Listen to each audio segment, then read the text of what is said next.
Shweta channel. Friends, ಇವತ್ತು ನಾನು ಒಂದು ಗೋರಿಕಾಯಿ ಪಲ್ಯ ಮಾಡೋದು ಹೇಗೆ, ಅದನ್ನು ಚೌಳಿಕಾಯಿ ಅಂತ ಕೂಡ ಕರಿತೀವಿ. ಅದನ್ನು ಪಲ್ಯ ಮಾಡೋದು ಹೇಗೆ ಅಂತ ಬಂದ್ವಿ ಈಸಿ ಮೆಥಡಲ್ಲಿ ಯಾವ ರೀತಿ ಮಾಡೋದು ಒಂದು ವಿಡಿಯೋ ತೋರಿಸ್ಕೊಟ್ಟು ನಮ್ಮ ಚಾನಲ್ಗೆ ವಿಸಿಟ್ ಮಾಡಿದ್ರೆ ದಯವಿಟ್ಟು ಸಬ್ಸ್ಕ್ರೈಬ್ ಮಾಡ್ಕೊಂಡು ನೋಡಿ. ಹಾಗೆ ಪಕ್ಕದಲ್ಲಿರುವಂಥ ಬೆಲ್ ಐಕಾನ್ನ ಪ್ರೆಸ್ ಮಾಡಿ, ಅಲ್ಲಿ ಹಾಲನ್ನು ನೋಟಿಫಿಕೇಶನ್ ಮಾಡಿ. ನಾವು ಯಾವುದೇ ಹೊಸ ವಿಡಿಯೋ ಮಾಡಿದ್ರು ಫಸ್ಟ್ ನೋಟಿಫಿಕೇಶನ್ ನಿಮಗೆ ಬರುತ್ತೆ ಅಂತ ಹೇಳ್ತಾ, ನಿಮಗೇನಾದರೂ ಈ ವಿಡಿಯೋ ಇಷ್ಟದಲ್ಲಿ ಹಾಗೆ ಒಂದು ಲೈಕ್ ಮಾಡಿ, ಒಂದು ಕಮೆಂಟ್ ಮಾಡಿ ಅಂತ ಕೇಳ್ಕೊತಾ ಇವಾಗ ಈ ಗೋರಿಕಾಯಿ ಪಲ್ಯ ಮಾಡೋದು ಹೇಗೆ ಅಂತ ವಿಡಿಯೋ ನೋಡ್ಕೊಂಡ್ರೋಣ ಬನ್ನಿ ಫ್ರೆಂಡ್ಸ್. ಇವಾಗ ನೋಡ್ಬೋದು, ನಾನಿವತ್ತು ಗೋರಿಕಾಯಿ ಪಲ್ಯ, ಇನ್ನು ಚೌಳಿಕಾಯಿ ಅಂತ ಕೂಡ ಕರೀತಾರೆ. ಇನ್ನು ಈ ಗೋರಿಕಾಯಿ ಪಲ್ಯ ಮಾಡೋಣ ಅಂದ್ಕೊಂಡಿದ್ದೀನಿ. ನೋಡ್ಬೋದು, ಒಂದು ಅರ್ಧ kg ಅಷ್ಟು ಗೋರಿಕಾಯಿನ ನೋಡ್ಬೋದು. ನೀವು ಸ್ವಲ್ಪ ದೊಡ್ಡದಾಗಾರು ಕಟ್ ಮಾಡ್ಕೋಬೋದು. ಲೈಕ್ ಬೀನ್ಸ್ ಥರ ಇರುತ್ತೆ, ಅಲ್ಲಿ ಸ್ವಲ್ಪ ಗಟ್ಟಿಯಾಗಿರುತ್ತೆ. ನೋಡ್ಬೋದು, ತುಂಬ ಚಿಕ್ಕದಾಗಿ ಇರುತ್ತೆ.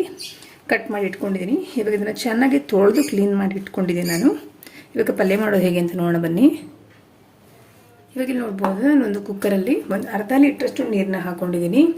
ಇವಾಗ ನಾನು ಕ್ಲೀನ್ ಮಾಡಿ ಇಟ್ಕೊಂಡಿರುವಂಥ ಚೌಳಿಕಾಯಿ ಏನಿದೆ, ಆ ಚೌಳಿಕಾಯಿನ ಇದಕ್ಕೆ ಆ್ಯಡ್ ಮಾಡ್ತೀನಿ. ತುಂಬ ಚೆನ್ನಾಗಿರುತ್ತೆ, ಗೋರಿಕಾಯಿ ಅಂತ ಕೂಡ ಕರೀತಾರೆ ಇದನ್ನು. ನೋಡ್ಬೋದು, ಕ್ಲೀನ್ ಮಾಡಿ ಇಟ್ಕೊಂಡಿರೋದನ್ನ ಇದನ್ನು ಇದಕ್ಕೆ ಆ್ಯಡ್ ಮಾಡ್ಕೊಳ್ಳೋಣ. ಅಂದರೆ ಇದು ಬೇಯಕ್ಕೆ ಎಷ್ಟು ನೀರು ಬೇಕೋ ಅಷ್ಟನ್ನ ಆ್ಯಡ್ ಮಾಡ್ಕೋಬೇಕಾಗತ್ತಷ್ಟೇ. ನೀರನ್ನು ತುಂಬ ನೀರು ಹಾಕ್ಕೊಳಕ್ಕೆ ಹೋಗ್ಬೇಡಿ. ನೋಡ್ಬೋದು, ಇವಾಗ ಇದಕ್ಕೆ ರುಚಿಗೆ ತಕ್ಕಷ್ಟು, ಇದು ಬೇಯಕ್ಕೆ ಎಷ್ಟು ಉಪ್ಪು ಬೇಕಾಗುತ್ತೋ ಅಷ್ಟು ಉಪ್ಪನ್ನ ಆ್ಯಡ್ ಮಾಡ್ಕೊಂಡಿದ್ದೀನಿ. ನಾನು ಇಲ್ಲಿ ಕುಕ್ಕರಲ್ಲಿ ಮಾಡ್ತಾ ಇದ್ದೀನಿ. ಇವಾಗ ನೋಡ್ಬೋದು, ಒಂದು ಕುಕ್ಕರ್ ಕ್ಯಾಪ್ನ ಕ್ಲೋಸ್ ಮಾಡಿ ನಾನು ಇದನ್ನು ಇವಾಗ ಒಂದು ವಿಷಲ್ ಬರ್ಲಿಕ್ಕೆ ಬಿಡ್ತೀನಿ. ನೀವು ಬೇಡ ಅಂದರೆ ನೀವು ಓಪನ್ ಪ್ಯಾನಲ್ಲಿ ಕೂಡ ಮಾಡ್ಬೋದು. ಅದನ್ನು ಒಂದು ವಿಷಲ್ ಬಂದ ತಕ್ಷಣ ಇದು ಬೀನ್ಸ್ ಥರ ತುಂಬ ಚೆನ್ನಾಗಿ ಬೆಂದು ಸಾಫ್ಟ್ ಥರ ಆಗುತ್ತೆ ಅಂತಲ್ಲ, ಸ್ವಲ್ಪ ಗಟ್ಟಿಯಾಗಿರುತ್ತೆ.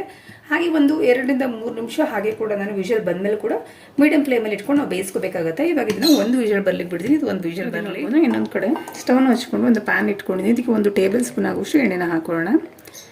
ಇವಾಗ ಇದು ಎಣ್ಣೆ ಸ್ವಲ್ಪ ಬಿಸಿ ಆಗಲಿ.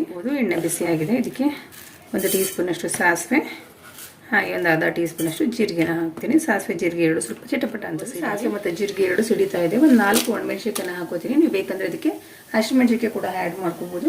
ನಾನು ಇಲ್ಲಿ ಒಣಮೆಣಸಿಕಾಯಿನ ಹಾಕೋತಾ ಇದ್ದೀನಿ. ಹಾಗೆ ಇಲ್ಲಿ ನೋಡ್ಬೋದು, ಒಂದು 3 ಗಡ್ಡೆಯಷ್ಟು ಈರುಳ್ಳಿನ ಹಾಕೋತಾ ಇದ್ದೀನಿ. ನೋಡ್ಬೋದು, ಈ ರೀತಿ ಇದು ಸ್ಲೈಸ್ ಆಗಿ ಹಚ್ಚಿಸ್ಕೊಂಡಿದ್ದೆ, ಅದನ್ನು ಕೂಡ ಇದಕ್ಕೆ ಆ್ಯಡ್ ಮಾಡ್ಕೋತಾ ಇದ್ದೀನಿ. ಚೆನ್ನಾಗಿ ಫ್ರೈ ಮಾಡ್ಕೊಳ್ಳೋಣ. ಇವಾಗ ಈರುಳ್ಳಿ ಎಲ್ಲ ಚೆನ್ನಾಗಿ ಸ್ವಲ್ಪ ಟ್ರಾನ್ಸ್ಪರೆಂಟ್ ಆಗಬೇಕು, ಅಲ್ಲಿವರೆಗೂ ಚೆನ್ನಾಗಿ ಫ್ರೈ ಮಾಡ್ಕೋಬೇಕು. ಇಲ್ಲಿ ನೋಡ್ಬೋದು, ಈ ಮೂಮೆಂಟಲ್ಲಿ ನಾನು ಸ್ವಲ್ಪ ಕರಿಬೇವನ್ನ ಹಾಕೋತಾ ಇದ್ದೀನಿ, ಒಂದು 10 ಎಲೆಯಷ್ಟು. ನಾನು ಆವಾಗಲೇ ಹೇಳೋದನ್ನು ಮರೆತೆ, ಒಗ್ಗರಣೆಗೆ ನಾನು ಒಂದು ಅರ್ಧ ಟೇಬಲ್ ಸ್ಪೂನ್ ಆಗುವಷ್ಟು ಉದ್ದಿನಬೇಳೆನ ಹಾಕ್ಕೊಂಡೆ. ಅದನ್ನು ಹೇಳೋದನ್ನು ಮರೆತೆ ನಾನು. ನೀವು ಬೇಕಿದ್ದಕ್ಕೆ ಕಡಲೆಬೇಳೆ ಕೂಡ ಯೂಸ್ ಮಾಡ್ಕೋಬೋದು. ಇಲ್ಲಿ ಉದ್ದಿನಬೇಳೆನ ಹಾಕ್ಕೊಂಡಿದ್ದೀನಿ. ಹಾಗೆ ಇಲ್ಲಿ ನೋಡ್ಬೋದು, ನಾನು ಈ ಮೂಮೆಂಟಲ್ಲಿ ಟೊಮೆಟೊನ ಹಾಕೋತಾ ಇದ್ದೀನಿ. ಒಂದು ದಪ್ಪ ಸೈಜು 1 ಟೊಮೆಟೊನ ಹಾಕೊಂಡಿದ್ದೀನಿ. ಹುಳಿ ಇಷ್ಟಪಡೋರಾದರೆ ನೀವೇನು ಮಾಡ್ಬೋದು, 2 ಟೊಮೆಟೊ ಕೂಡ ಯೂಸ್ ಮಾಡ್ಕೋಬೋದು. ಹಾಗೆ ನಾನು ಈ ಮೂಮೆಂಟಲ್ಲಿ ರುಚಿಗೆ ತಕ್ಕಷ್ಟು ಉಪ್ಪನ್ನ ಹಾಕೋತಾ ಇದ್ದೀನಿ. ಈ ಒಗ್ಗರಣೆಗೆ ಎಷ್ಟು ಬೇಕು ಅಷ್ಟು ಉಪ್ಪನ್ನ ಮಾತ್ರ ಹಾಕೊತೀನಿ ನಾನು.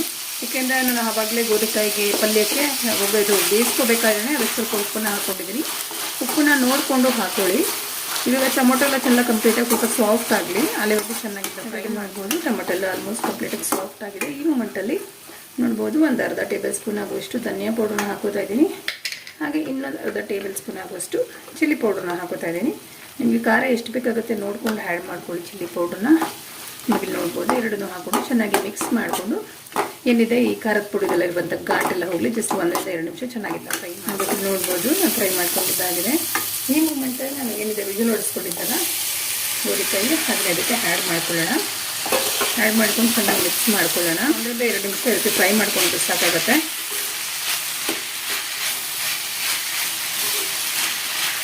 ಈಗ ನೋಡಿ, ನಿಮ್ಗೇನಾದರೂ ಉಪ್ಪು ಬೇಕಿತ್ತು ಅಂದರೆ ನೀವು ಸ್ವಲ್ಪ ಉಪ್ಪು ಕೂಡ ಆ್ಯಡ್ ಮಾಡ್ಕೋಬೋದು. ಯಾವಾಗ ನಾವು ಗೋರಿಕಾಯಿಗೂ ಹಾಕಿದ್ವಿ, ಹಾಗೆ ಒಗ್ಗರಣೆಗೆ ಕೂಡ ಉಪ್ಪನ್ನ ಹಾಕಿದ್ದೀವಿ. ನೋಡಿಕೊಂಡು ಬೇಕಂದರೆ ನೀವು ಆ್ಯಡ್ ಮಾಡ್ಕೊಳ್ಳಿ. ನೀವಿದ್ರೆ ಯಾವ ರೀತಿ ಬೇಕಾದರೂ ಮಾಡ್ಕೋಬೋದು. ಇಲ್ಲಿ ನೋಡ್ಬೋದು, ಈಗ ನಾನು ಮಾಡಿರೋ ಥರ ಕಂಪ್ಲೀಟಾಗಿ ಡ್ರೈ ಬೇಕಂದರೆ ಡ್ರೈ ಕೂಡ ಮಾಡ್ಕೋಬೋದು. ನಿಮ್ಗೆ ಸ್ವಲ್ಪ ಗ್ರೇವಿ ಬೇಕಂದ್ರೆ ನೀವು ಸ್ವಲ್ಪ ನೀರನ್ನ ಆ್ಯಡ್ ಮಾಡ್ಕೊಂಡು ಗ್ರೇವಿ ಕೂಡ ಮಾಡ್ಕೋಬೋದು. ಇದರಲ್ಲಿ ಸಾಂಬಾರು ಕೂಡ ಮಾಡ್ಕೋಬೋದು. ಮಸಾಲೆನ ಹಾಕ್ಕೊಂಡು ಏನಿದೆ ಮಸಾಲೆ ಐಟಮ್ಸ್ ಎಲ್ಲ ಹಾಕ್ಕೊಂಡು ರುಬ್ಬಿಟ್ಟು ಅದೇ ಮಸಾಲೆನ ಆ್ಯಡ್ ಮಾಡ್ಕೊಂಡು ಸಾಂಬಾರು ಥರ ಕೂಡ ಮಾಡ್ಕೊಬೋದು. ಅದು ಕೂಡ ತುಂಬ ಟೇಸ್ಟಿಯಾಗಿ ತುಂಬ ಚೆನ್ನಾಗಿರುತ್ತೆ. ನೋಡ್ಬೋದು, ಆಲ್ಮೋಸ್ಟ್ ಇಷ್ಟು ಬೇಯಿಸ್ಕೊಂಡ್ರೆ ಸಾಕಾಗುತ್ತೆ. 2 ನಿಮಿಷ ಆಗಿದೆ. ಈ ಮೂಮೆಂಟಲ್ಲಿ ನಾನು ಇವಾಗ ಸ್ವಲ್ಪ ತೆಂಗಿನ ತುರಿನ ಆ್ಯಡ್ ಮಾಡ್ಕೊತೀನಿ. ನೋಡ್ಬೋದು, 1 ಟೇಬಲ್ ಸ್ಪೂನ್ ಆಗುವಷ್ಟು ತೆಂಗಿನ ತುರಿನ ಹಾಕ್ಕೊತಾ ಇದ್ದೀನಿ. ಲಾಸ್ಟ್ ಮತ್ತು ಹಾಗೆ ಸ್ವಲ್ಪ ಕೊತ್ತಂಬರಿ ಸೊಪ್ಪನ್ನ ಹಾಕೋತೀನಿ. ಜಸ್ಟ್ ಇದನ್ನು ಹಾಕ್ಕೊಂಡು ಮಿಕ್ಸ್ ಮಾಡಿಕೊಂಡ್ರೆ ಗೋರಿಕಾಯಿ ಪಲ್ಯ ರೆಡಿಯಾಗಿರುತ್ತೆ. ಇದನ್ನ ನಾವು ಆಲ್ಮೋಸ್ಟು ಈ ಜೋಳದ ರೊಟ್ಟಿ ಜೊತೆಗೆ ಸರ್ವ್ ಮಾಡಿದ್ರೆ ತುಂಬ ಟೇಸ್ಟಿಗೆ ತುಂಬ ಚೆನ್ನಾಗಿರುತ್ತೆ. ಅದಲ್ಲದೆ ಚಪಾತಿಗೆ ಹಾಕಿ ರೊಟ್ಟಿಗೆ, ಹಾಗೆ ಅನ್ನ ಸಾಂಬಾರು ಮಾಡಿದಾಗ ಸೈಡ್ಸ್ಗೆ ಕೂಡ ಯೂಸ್ ಮಾಡ್ಬೋದು. ಅನ್ನ ರಸ ಮಾಡಿಕೊಂಡ್ರೆ ಕೂಡ ಅದಕ್ಕೂ ಕೂಡ ಸೈಡ್ಸ್ ಥರ ಯೂಸ್ ಮಾಡ್ಬೋದು. ತುಂಬ ಟೇಸ್ಟಿಯಾಗಿ ತುಂಬ ಚೆನ್ನಾಗಿರುತ್ತೆ. ಇವಾಗ ಇಲ್ಲಿ ನೋಡ್ಬೋದು ಗೋರಿಕಾಯಿ ಪಲ್ಯ ರೆಡಿಯಾಗಿದೆ. ಇವಾಗ ನೋಡಿದ್ರಲ್ಲ ನೀವು ಗೋರಿಕಾಯಿ ಪಲ್ಯ ಮಾಡೋದು ಹೇಗೆ ಅಂತ. ಫ್ರೆಂಡ್ಸ್ ನಿಮಗೇನಾದರೂ ಈ ವಿಡಿಯೋ ಇಷ್ಟ ಆದರೆ ಒಂದು ಲೈಕ್ ಮಾಡಿ. ಹಾಗೆ ತುಂಬ ಜನ ವೀಡಿಯೋಸ್ನ ನೋಡ್ತಿದ್ರೆ ಅದೇ ಸಬ್ಸ್ಕ್ರೈಬ್ ಮಾಡ್ಕೊಳ್ದೆ ನೋಡ್ತಿದ್ರೆ ದಯವಿಟ್ಟು ಸಬ್ಸ್ಕ್ರೈಬ್ ಮಾಡ್ಕೊಂಡು ನೋಡಿ ಅಂತ ಕೇಳ್ಕೊತಾ ಇದ್ದೀನಿ.